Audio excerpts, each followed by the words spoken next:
My name is Sam Steele. I go to school in Boston, but I often escape the city on the weekend to visit my family in New Hampshire. On one visit a few months ago, I decided to ask my mom and my grandma about my Uncle Bruce. Bruce died in 1974 at the age of 21. No one talks about him. I decided to try to start the conversation. You said you looked through it this morning? Uh-huh. It's got his birth registration, not his certificate. I don't know actually what it was for, but anyhow, they did them always in those days. This is my grandma, Joan. Bruce was her eldest son. Oh, yeah, he was in the National Honor Society. It sounds like he was a pretty smart kid. He was. Yeah, what a waste. Too bad. Some letters from him. And then there's a letter here written in 1971 by Bruce. His handwriting looks a lot like yours. Yeah, I guess it does, huh?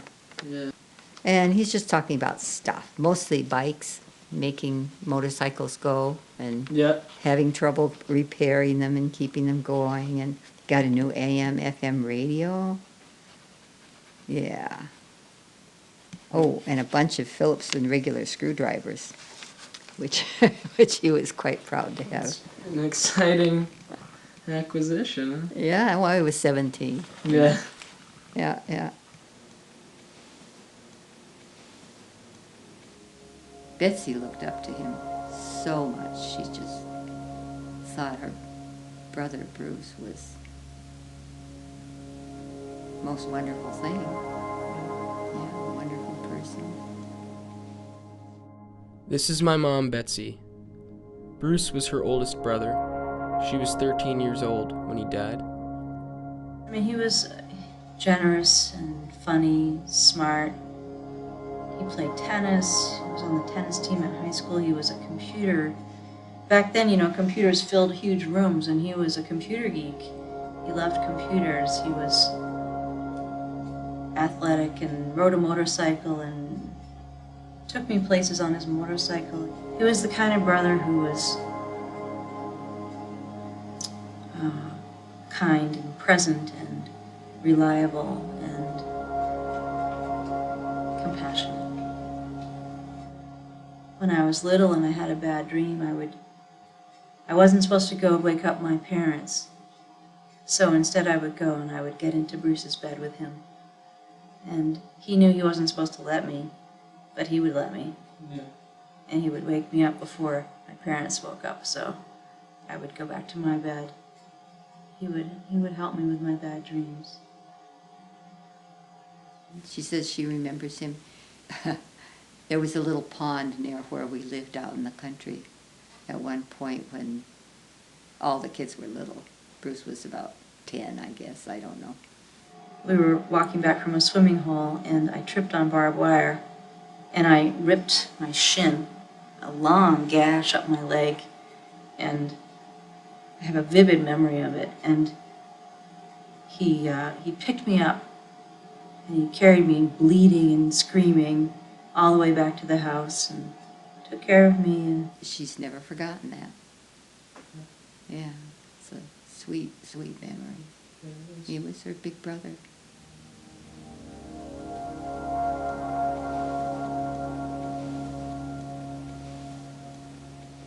sometimes I think about what he would look like now, and how it might be if he were still here. What do you think might be different? I don't know, I just imagine something nice,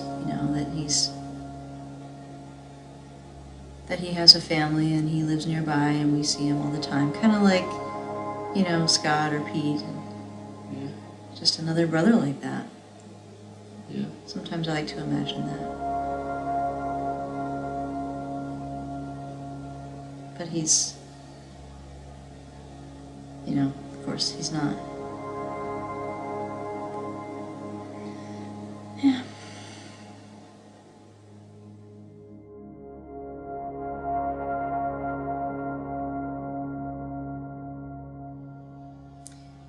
what happened was, my mom brought me and Scott down to the kitchen table, and she said, I have something to tell you. And Scott, I was 13, Scott was 14, and Scott said, what, did somebody die? She said, yes, Bruce died. And we were shocked. I remember I cried for 30 seconds. And we said, what happened? How did he die? And she didn't know. And then we went up for his funeral. And it was my grandfather who told me how Bruce died. It was there in the funeral home when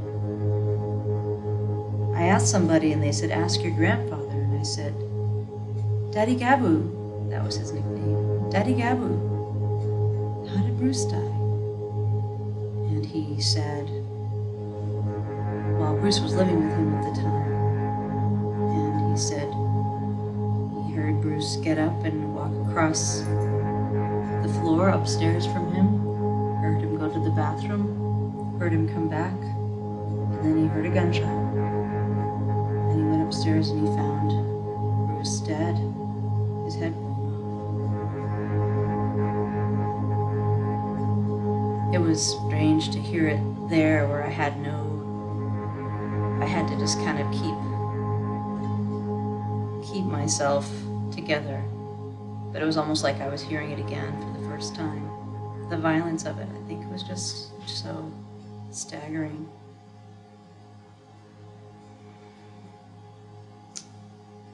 And so that was it. We went back to our lives, and I went back to school with a note from my mother saying Betsy was out of school because her brother died.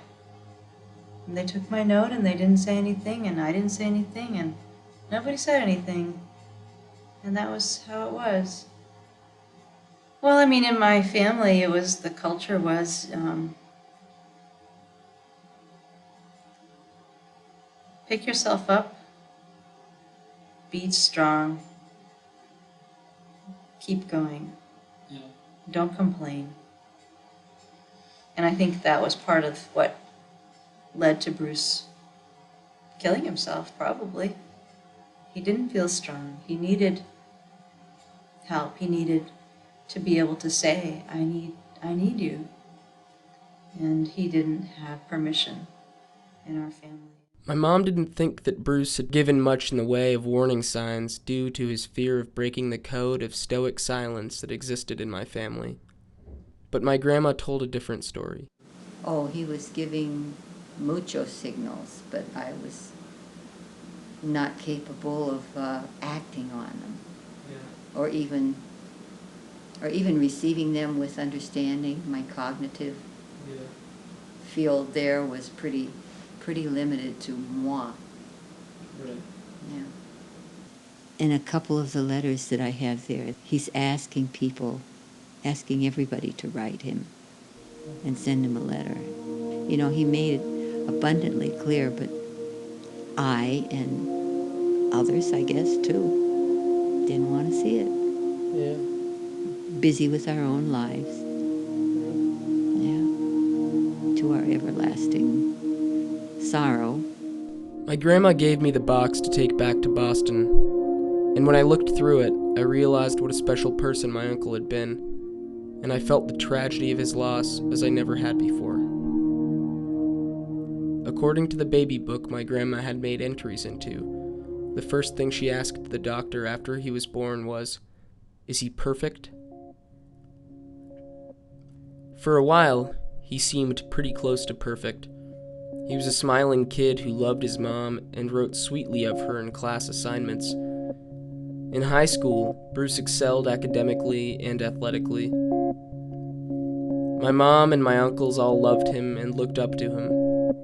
When he graduated from Burlington High School in 1972, it seemed like the perfect kid was off to a bright future. But soon after he matriculated at the University of Vermont, the demons he'd been battling started gaining ground. Bruce dropped out of school and moved down to Florida, where he stayed until early 1974. It seems like he may have been trying to run from his sadness, but the letters he sent home indicate pretty clearly that it was still there with him, breathing down his neck. In those letters, he writes about the bug problem at his apartment, and he writes about his job at an auto body shop. But he also writes about feeling depressed and feeling lonely. He asks my grandma to write him. He gives his address, his number, the number of his work. He says that he's written everybody, and no one's written him back. When he came home later that year to Burlington, it didn't do much to mitigate those feelings. Instead, Bruce found himself alone again soon after his return.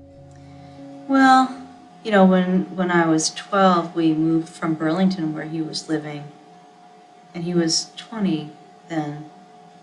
And we moved away. We moved to New Hampshire, and he didn't come with us, and I was too young to really know the details. So I think he felt left behind and bereft, and he was, my dad lived there, but he was no one to turn to. And I think Bruce had a really gentle soul, and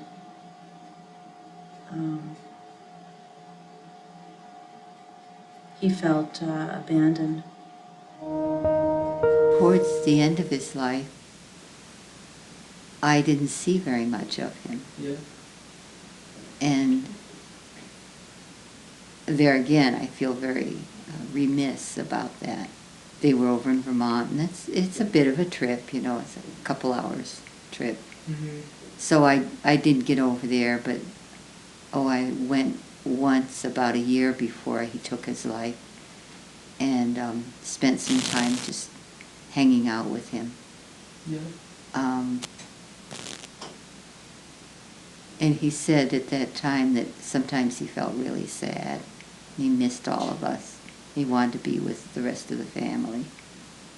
And that's one of the things I did not act on. Right. I did not respond to him with loving care, loving kindness. Yeah. Yeah. So, and then he came down and spent down to New Hampshire, and spent a weekend, I think, it was a weekend with all of us. That was good. And he wanted to stay. He wanted to live with us again. And Walter felt like that wouldn't be a good idea, because it's so ironic, because he was a drunkard himself. He was an alcoholic. Right. Yeah.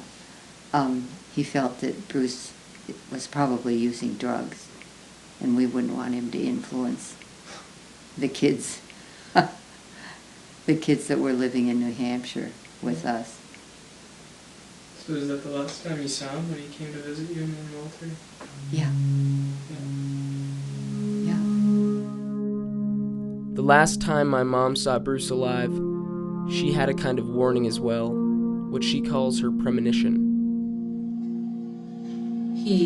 I was leaving in a car, and I put my hand out the window, and he took my hand, and as he touched me, the word suicide went across my brain, and I remember just literally kind of shaking my head, and I let it go. I had no idea where that had come from. It was, I forgot about it until he died, and when my mom said Bruce killed himself, I said, I knew.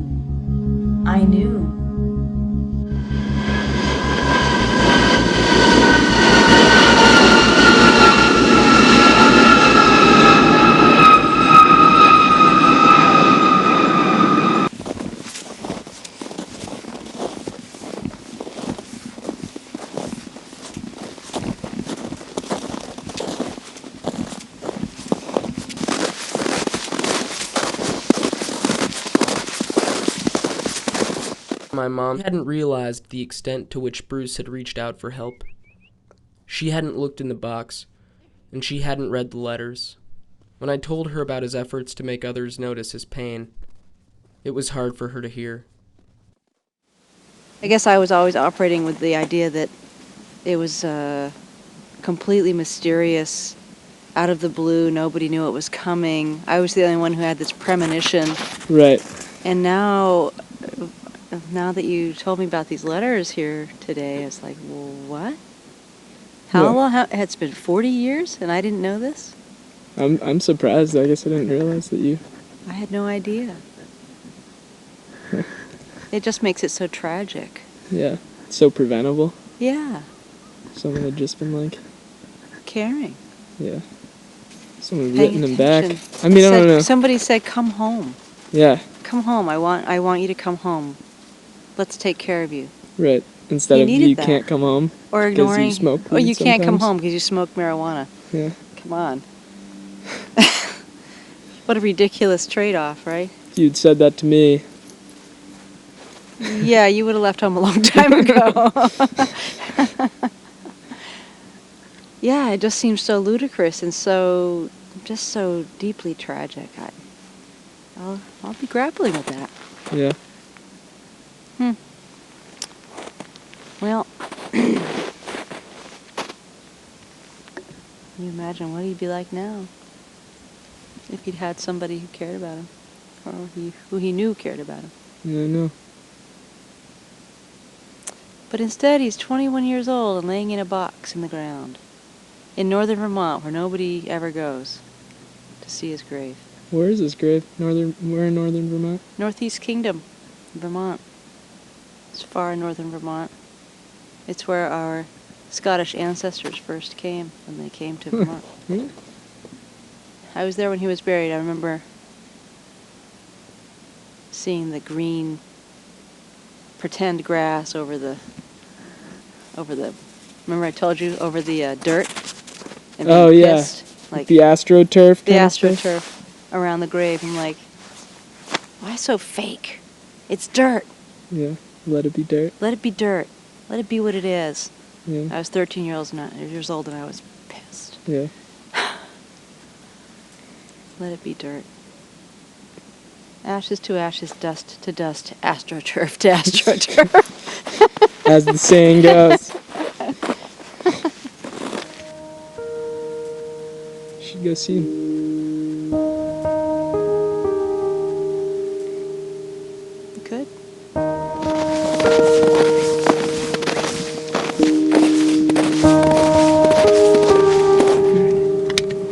City.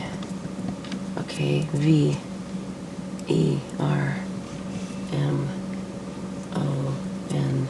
Yes, Vermont. Vermont, Illinois, or Vermont, France. Let's go to Vermont, France. It's 10 Cemetery Ridge. Go! All right. We're really doing this. All right. Okay.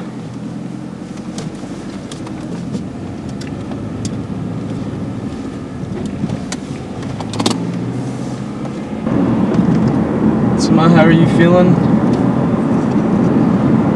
right now? Like going About- versus trip? About this trip. Yeah. Well, I've been both looking forward to it and dreading it. Yeah. You know, after not being there for 40 years, Right. I was there the day he was buried and I've never gone back. So, I don't know what it's going to be like. What are you worried about it, or you just don't know what to expect in terms of like your reaction? Like how are you gonna feel? Well, you know, you're asking all these questions through these weeks has had me thinking about him again, you know, more than I have been for so many decades. Yeah. Not that I mean, you think about him almost every day. But not to this degree. And so it's been emotional. Yeah.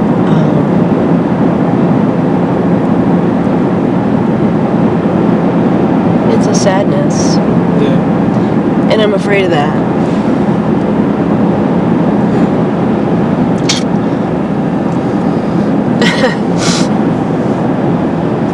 You keep something at bay for 40 years.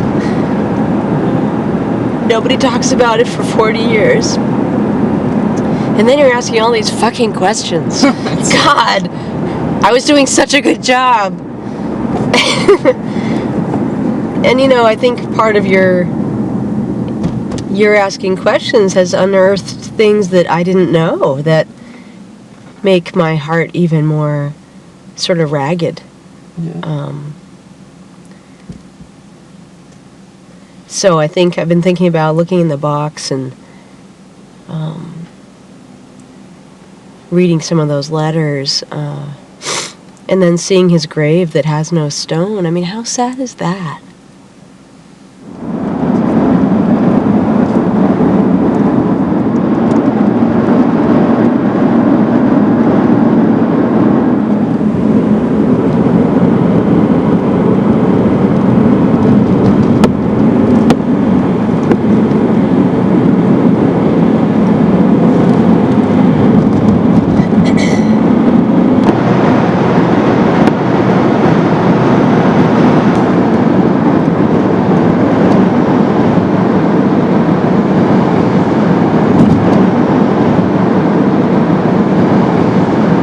You know, every time I go north and I start seeing the mountains, it just feels like I'm coming home.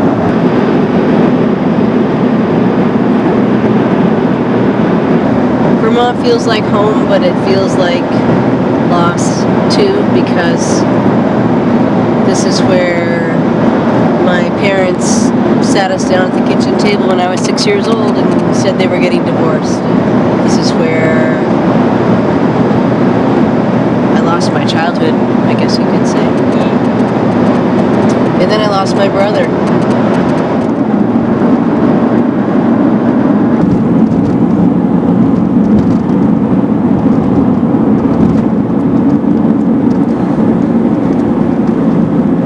Greensboro, 5 miles. Getting close. So, this is the road it's on. East, but I'm not sure which direction it is. Oh, there it is. Oh, wow. Okay.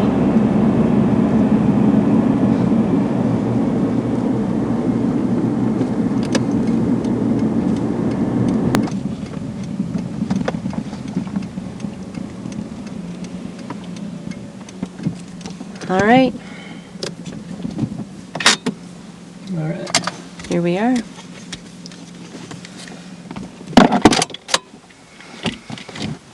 You ready? Well, I need to pee. Oh, well.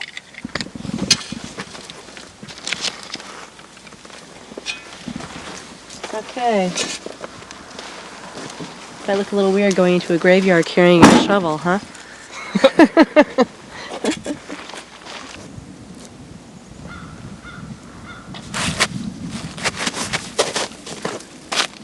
They weren't kidding when they said there were 2 to 3 feet of snow here. Yep. Way up north, gay. Yeah.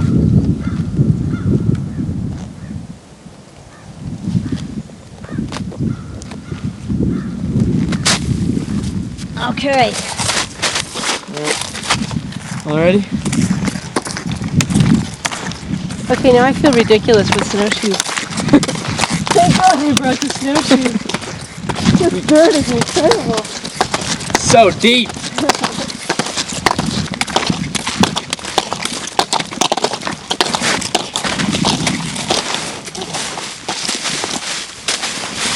All right.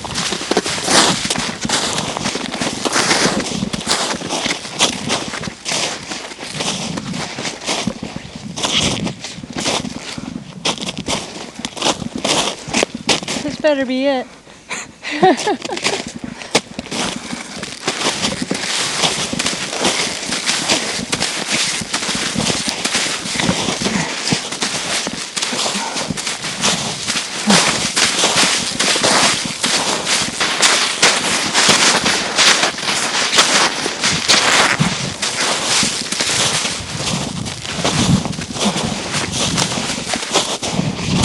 Hey. How you doing?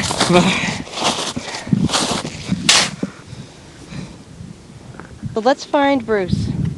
Okay. Let's find Bruce. Bruce is in between.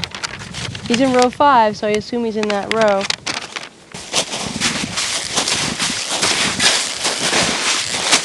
Is anything coming back now? I remember standing uphill to the grave here. It was a cloudy, drizzly day. Looking out with people around me.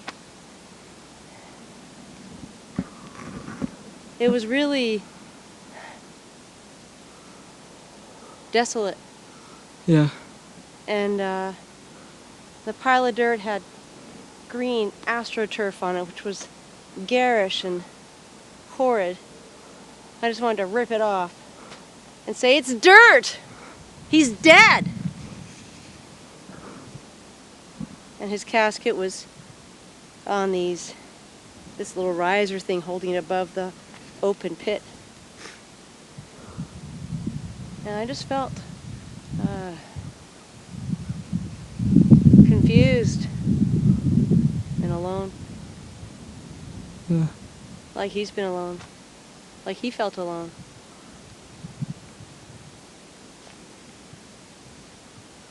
Well, Yeah. Bruce, we're here. Here we are. It's been 40 years and we're here.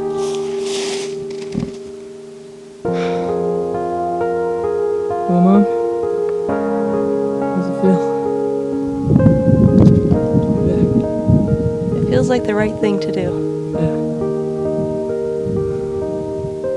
I don't know why I've been so afraid to come here.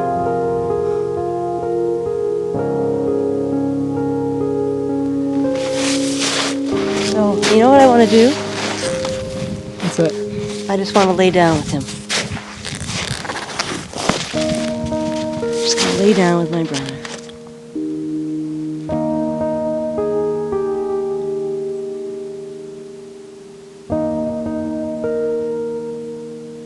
This is really a beautiful place.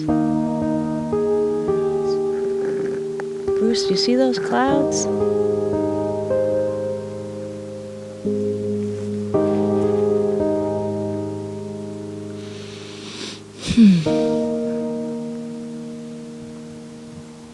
It feels good to be with him.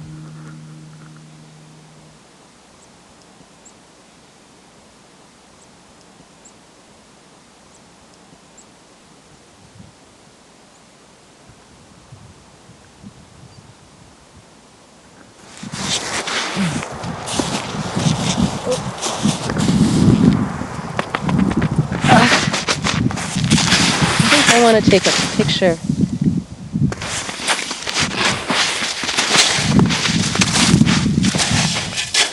Oh! Look.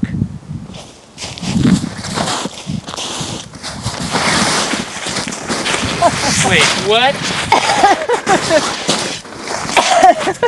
No! There is a stone. There is a stone!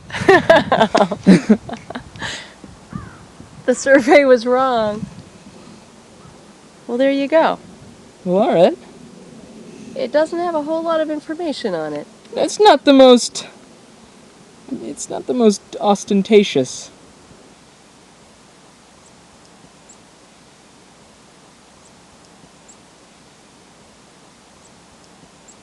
A smooth, dark, striated, hard stone.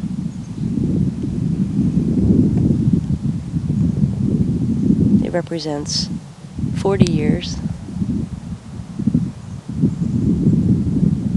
But we haven't forgotten you. That's what I want you to know.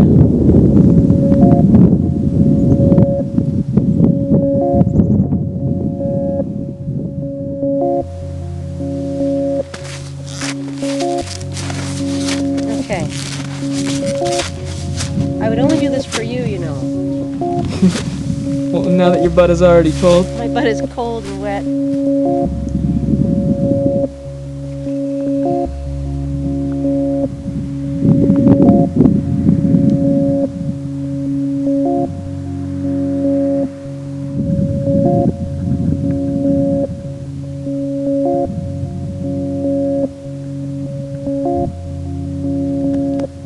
Okay, Ready? we came. We did. Okay, let's go.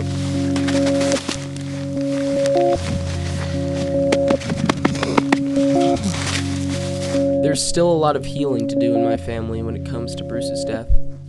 There are a lot more conversations that need to happen, a lot more sadness that must be confronted. But my mom, at least, is no longer afraid to talk about her brother. She's ready to feel her sadness for his death and to celebrate his life. It's a good start.